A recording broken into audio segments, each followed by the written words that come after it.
Hello दोस्तों, तो आज हम लोग पढ़ने वाले हैं 70वीं बीपीएससी, 70वीं बीपीएससी का री एग्ज़ाम एवं 71वीं बीपीएससी। इन तीनों में जितने भी पॉलिटी के क्वेश्चन आए थे उनको हम लोग रिवाइज करेंगे। उसके साथ ही उसके जो कनेक्टेड टॉपिक्स हैं या फिर के जो कनेक्टेड नॉलेज है वो हम लोग आज कवर करने वाले हैं।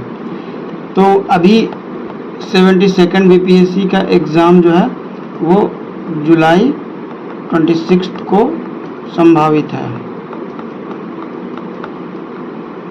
ठीक है। नॉर्मली बीपीएससी में लगभग 150 में 15 approximately on an average 15 question आते हैं पॉलिटी के। तो हम लोग पिछला 3 पेपर जो आया था 70वीं का री और 71वीं, इन तीनों एग्जाम्स को अभी कवर करने वाले हैं। ठीक है। तो पहला क्वेश्चन, ये स्टार्टिंग हम लोग 70वीं बीपीएससी से कर रहे हैं। पहला क्वेश्चन जो है कि संसद में कटौती प्रस्ताव का उद्देश्य क्या होता है।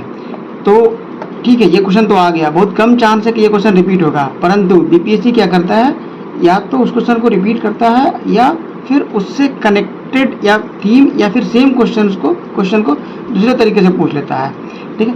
तो इसका आंसर तो ठीक है, वैसे आंसर बी है कि बजट प्रस्ताव में खर्च की कटौती का प्रस्ताव प्रस्तुत करना होता है।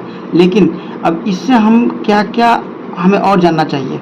ठीक है। तो जो कटौती प्रस्ताव होता है वो कितने टाइप्स के होते हैं ये हमें पता होना चाहिए। ठीक है। कौन से आर्टिकल में ये पता होना चाहिए, और जितने भी टाइप्स हैं उनका मीनिंग क्या क्या है ये तीनों पता होना चाहिए। ठीक। तो हमारे टेलीग्राम ग्रुप पर जो भी मैं क्वेश्चन यहाँ पर रेज कर रहा हूँ उसका आंसर हमारे टेलीग्राम पर ग्रुप पर मिल जाएगा। इसका डिटेल्ड एक पीडीएफ मिलेगा वहाँ पर, जिसमें कि वहाँ पर आंसर दिया रहेगा। यहाँ पर वीडियो को शॉर्ट करने के लिए हम केवल क्वेश्चन एवं उसके आंसर को डिस्कस करेंगे। साथ में बस मैं केवल उन चीज़ों को टच करूँगा कि जहाँ हमें पता होना चाहिए। ठीक है। जैसे नेक्स्ट क्वेश्चन, लोकसभा में आंग्ल भारतीय समुदाय के प्रतिनिधित्व की स्थिति क्या है। तो आप लोगों को पता होगा कि लोकसभा में 2 सीट रिजर्व हुआ करते थे आंग्ल भाषा जो माइनॉरिटी है उनके नाम पर। ठीक। तो अभी उसका स्टेटस क्या है, क्या स्थिति है।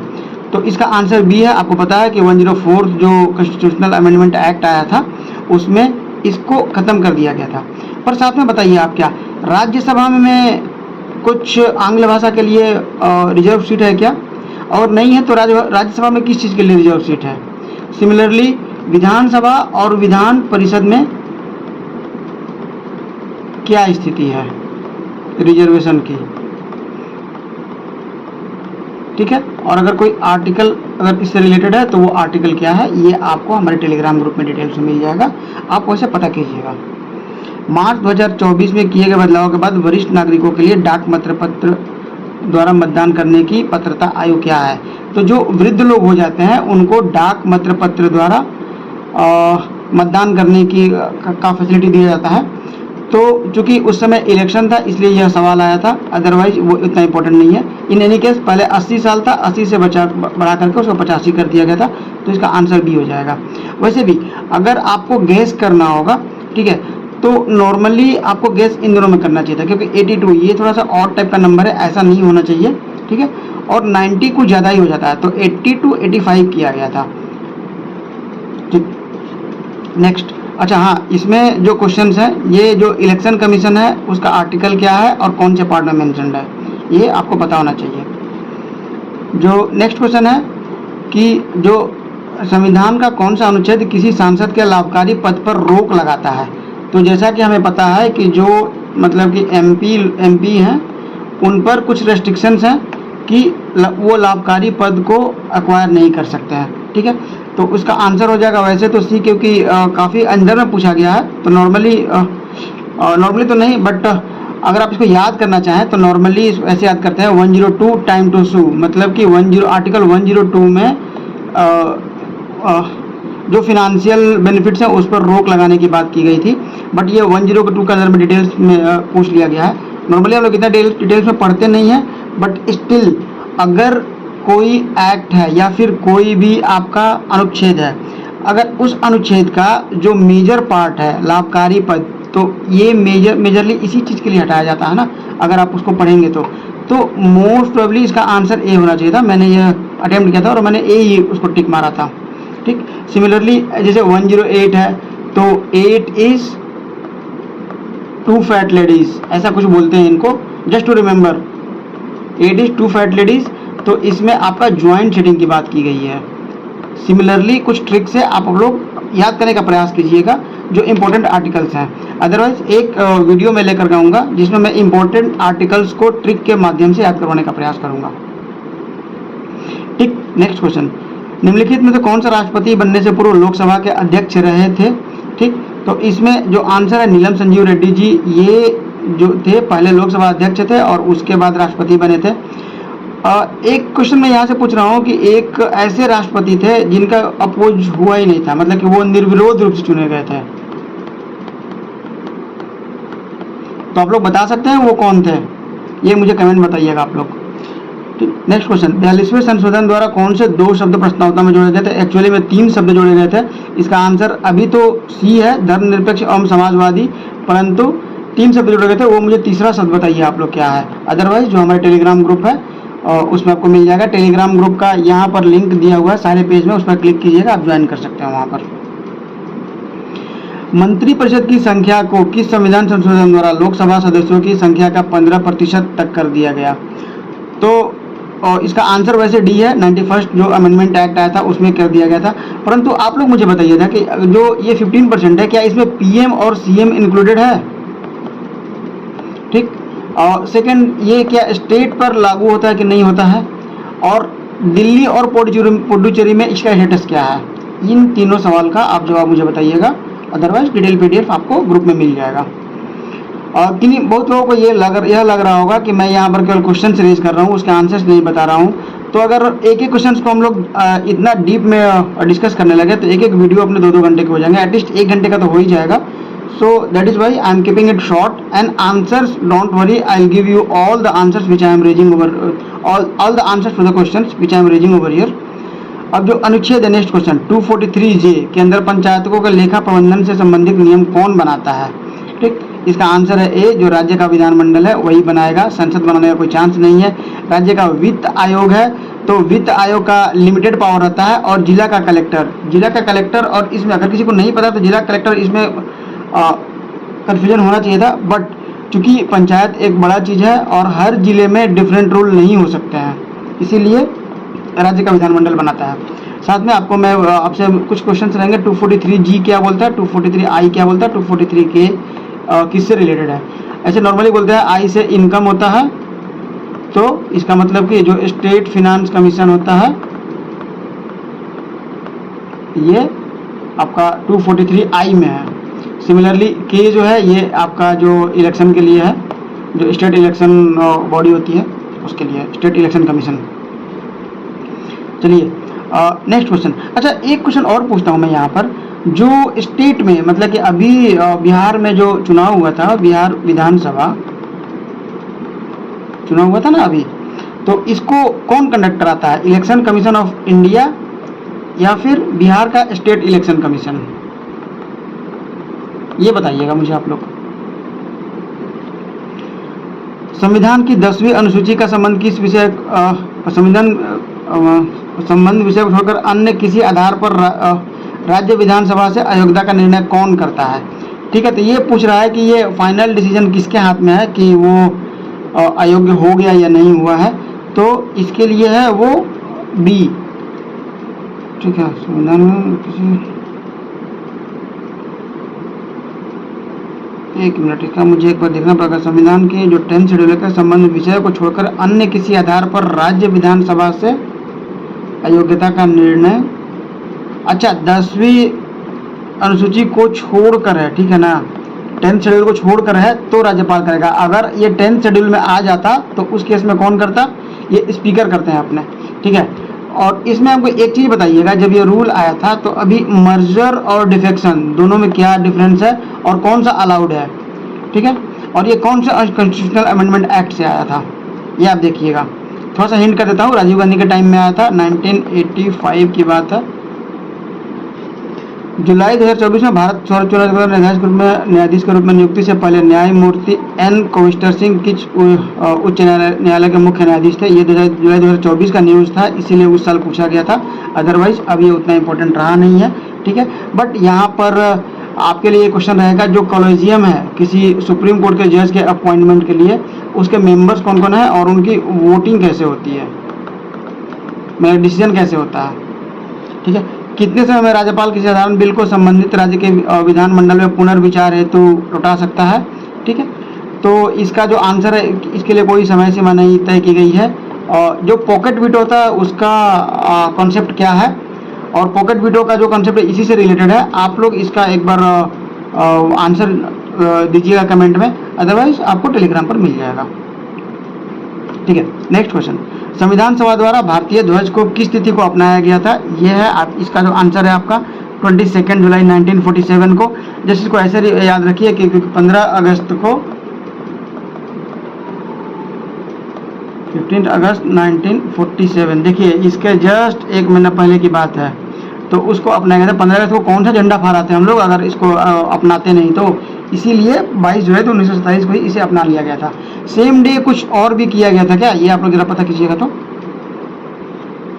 संविधान के किस संशोधन द्वारा एंग्लो इंडियन समुदाय के लिए आरक्षित 2 सीटों को समाप्त कर दिया था? याद है ऊपर हमने डिस्कस कर रहे थे हम लोग कि जो लोकसभा में 2 सीट था उसको खत्म कर दिया गया है 104th अमेंडमेंट एक्ट से। ठीक, तो किस संशोधन की बात कर रही है, तो ये 104 हो जाएगा। फिर मैंने वहाँ पर पूछा था क्या राज्यसभा में ऐसा कुछ रिजर्वेशन है क्या, या फिर स्टेट में जो बॉडीज होती है, स्टेट लेजिस्लेटिव असेंबली, विधानसभा या फिर विधान परिषद, इनमें कुछ होता है क्या रिजर्वेशन। ठीक, तो चूंकि जो अमेंडमेंट्स है काफ़ी इंपॉर्टेंट है बीपीएससी के लिए, इसीलिए हमें ये अमेंडमेंट्स याद होना चाहिए जो रिसेंटली हुए हैं।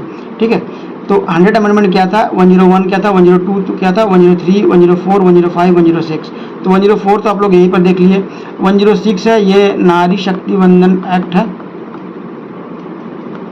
ठीक है, 101 कैसे ऐसा बोलते हैं ना, 101 रुपये, मतलब कि इसको थोड़ा सा वो माना जाता है, ऑस्पिशियस माना जाता है। तो इसका रुपये मतलब कि जीएसटी, इसका जो रिलेशन है वो जीएसटी से रहेगा। जो 100 था ये शायद बांग्लादेश के साथ हमने वो किया था, कुछ इनक्लेव्स चेंज किए थे, एक्सचेंज किए थे, वो था। 103 था ईडब्ल्यूएस के लिए। ठीक है, इसको आप ऐसे भी याद कर सकते हैं, ये 3 हो गया, ये भी आपका 3 टाइप का हो गया और ये भी 3 टाइप का हो गया। तो 3 जो है ईडब्ल्यूएस के लिए है। एंड 102 जो था ये अपना ओबीसी का जो कमीशन बना था, फिर आर्टिकल 338B था, ये उसके लिए था। ठीक, अब ये 70th बीपीएससी जो जनवरी में हुआ था री एग्जाम, अब उसके क्वेश्चन को हम लोग डिस्कस कर लेते हैं। ठीक है, तो केंद्र और राज्य के मध्य जो समाधान होते हैं भारत के सर्वोच्च न्यायालय के किस क्षेत्राधिकार के अंतर्गत आता है? तो ये कौन सा आर्टिकल है, कितने तरह के क्षेत्राधिकार होते हैं ये आपको पता होना चाहिए। ठीक, और इसका आंसर है ये आपका जो प्रारंभिक क्षेत्राधिकार होता है सर्वोच्च न्यायालय का, उसी के अंतर्गत आता है। नेक्स्ट है, निम्न में से वो कौन सा विषय है जिसके संवैधानिक संशोधन तो आधे से अधिक राज्यों की व्यवस्थापिका द्वारा अनुमोदन किया जाना अनिवार्य है, तभी संशोधन संभव होगा। तो आपको पता होगा जो 368 में जो अमेंडमेंट्स होते हैं वो 3 तरह के होते हैं। ठीक है, एक होता है कि सिंपल मेजोरिटी, ठीक है, एक होता है कि स्पेशल मेजोरिटी, और एक special majority with consents of states. ठीक, तो ये पूछ रहा है, ये जो कंसेंट ऑफ स्टेट वाला है उसके लिए पूछा जा रहा है, तो उसमें कितने कितने सब्जेक्ट्स हैं ये आपको पता होना चाहिए। और इसका आंसर वैसे बी होगा, जिसमें कि 1, 2 एंड 3। ठीक है, राज्य विधानसभा के परिषद की समाप्ति हेतु तो इसके लिए सारे स्टेट का अनुमोदन लेने की जरूरत नहीं, आधे से अधिक स्टेट का अनुमोदन लेने की जरूरत नहीं है, वो लोकसभा द्वारा खुद कर लिया जाता है। इसके इसमें इन दिनों में स्टेट के जो राइट होते हैं उनका हनन होता है, इसलिए वो जरूरी है। ठीक, भारतीय संविधान का कौन सा अनुच्छेद आपातकाल की घोषणा से संबंधित है? तो ये आपको पता है कि ये जो है अपना आर्टिकल 352 है भी, और अब तक कितने बार लग चुके हैं ये बताइएगा मुझे। 1962, 1971 और 1975 कितने बार लग चुके हैं। और उसके बाद जो 1975 में जब लगा था आपातकाल, तो उसके बाद जो क्या क्या अमेंडमेंट आए, क्या क्या चेंजेज आए कॉन्स्टिट्यूशन में। उसके अलावा आर्टिकल 368 किसकी बात करता है ये आपको पता होना चाहिए। और कभी भी हम इमरजेंसी लगाते हैं, बी इट फिनेंशियल इमरजेंसी और नेशनल इमरजेंसी, जो फिनेंशियल है ये है और नेशनल इमरजेंसी ये है। तो इन दोनों के लिए अप्रूवल कैसे किस तरह का अप्रूवल होना चाहिए और कितने समय में होना चाहिए, ठीक है। मैक्सिमम पीरियड क्या हो सकता है किसी आपातकाल में, वो भी आप बताइएगा मुझे। निम्नलिखित में से भारत में से किस संशोधन में एक राज्य में मुख्यमंत्री सहित मंत्री परिषद की अधिकतम संख्या निर्धारित की गई थी। तो ऊपर जो हमने पढ़ा था 17वीं बीपीएससी में भी ये क्वेश्चन आया था, उसके री एग्जाम में भी आया था, बस उसको चेंज कर दिया गया। इसीलिए मैं बोलता हूँ कि किसी क्वेश्चन को जो भी PYQ है उससे रिलेटेड जो नॉलेज है वो आपको पता होना चाहिए, और वो मैक्सिमम मैं आपसे क्वेश्चन के फॉर्म में पूछ ले रहा हूँ, और इसका नॉलेज आपको टेलीग्राम चैनल पर जो डॉक्यूमेंट हम शेयर करेंगे उसमें मिल जाएगा आपको। तो ये आपको पता है ये 91st अमेंडमेंट में किया गया था, ठीक है। रिपीटेड है, देखिए क्वेश्चन 69, पंचायत राज व्यवस्था में शासन व्यवस्था की क्या निर्धारित की गई है। तो इसमें पूछा जा रहा है कि 2 टीयर है, 3 टीयर है, या फिर कितने लेवल का गवर्नमेंट है। तो ये आपको पता होना चाहिए ग्रामीण, क्षेत्रीय एवं जनपद स्तर पर जो त्रिस्तरीय 3 टीयर गवर्नमेंट की निर्धारित की गई है, व्यवस्था निर्धारित की गई है।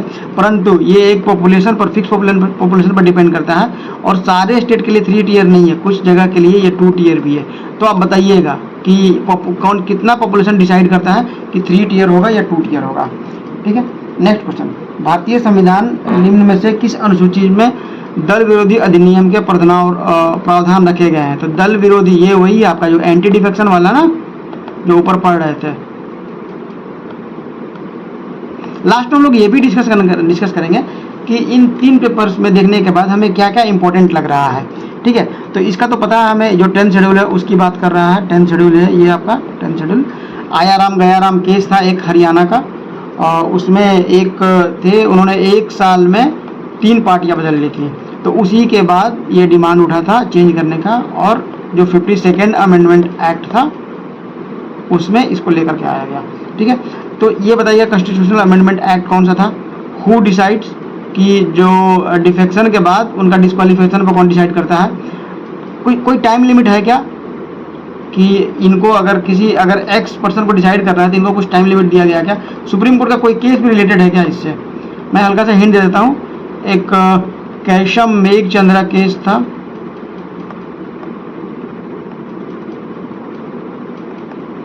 नॉर्थ ईस्ट का, ये हिंट है आप लोगों के लिए। भारतीय संविधान के किस अनुच्छेद के तहत वार्षिक वित्तीय विवरण, जो बजट है, बजट शब्द का यूज नहीं किया गया हमारे संविधान में, उसकी जगह जो एनुअल फाइनेंशियल डॉक्यूमेंट या एनुअल फाइनेंशियल स्टेटमेंट का विवरण का मेंशन है अपने कॉन्स्टिट्यूशन में, संसद के समक्ष प्रस्तुत किया जाना आवश्यक है। तो ये बजट की बात कर रहा है। ये बजट आपको पता होना चाहिए कि 112 जो है ये बजट की बात करता है। और जो मनी बिल है ये कौन से आर्टिकल में है, वैसे आर्टिकल 110 में है। और कौन डिसाइड करता है कि ये मनी बिल है या नहीं है। एक हिंट देता हूं कि आधार को as a money bill pass किया गया था, तो उसके बाद सुप्रीम कोर्ट ने थोड़े मोड़े क्वेश्चंस रेज किए थे कि एटलीस्ट आप लोगों को एक बार देखना चाहिए कि वो मनी बिल है या नहीं है, ठीक। लोकसभा के अध्यक्ष को कौन कौन से पावर प्राप्त है, ठीक है। तो 2 मताधिकार, एक समान अवधि में और दूसरा समान मत होने पर। जैसे कि मान लीजिए ये आपका लोकसभा अध्यक्ष हो गए और ये वोटिंग हो रही है, ए और बी लोग वोट किए, दोनों इक्वल आ गया, ठीक है। तो इस केस में ये वोट करके डिसाइड करते हैं कि कौन सा डिसीजन लिया जाएगा, ठीक। तो उनको जो फर्स्ट स्टेटमेंट बोल रहा है कि 2 मताधिकार, एक समान अवधि में और दूसरा समान मत होने पर, मतलब कि जब ए और बी डिसीजन हो रहा था स्टार्टिंग में ही बोल रहे हैं कि ये एक बार वोट कर दिए। दूसरा है कि मतदान का अधिकार है ही नहीं, मतलब वो कभी वोट नहीं कर सकते हैं। तीसरा है अन्य सदनों की भांति मतदान का अधिकार, ठीक है। और चौथा है केवल समान मत होने की स्थिति में मतदान का अधिकार। तो जो अपने स्पीकर होते हैं, स्पीकर तभी वोट कर सकते हैं जबकि मतलब कि ए और बी दोनों इक्वल हो जाए। जो सपोर्टिंग पार्टी है और जो अगेंस्ट पार्टी है, अगर दोनों का वोट इक्वल हो जाता है, इन दैट केस ओनली अपने स्पीकर वोट करते हैं। अच्छा, एक तो इसका आंसर डी हो जाएगा।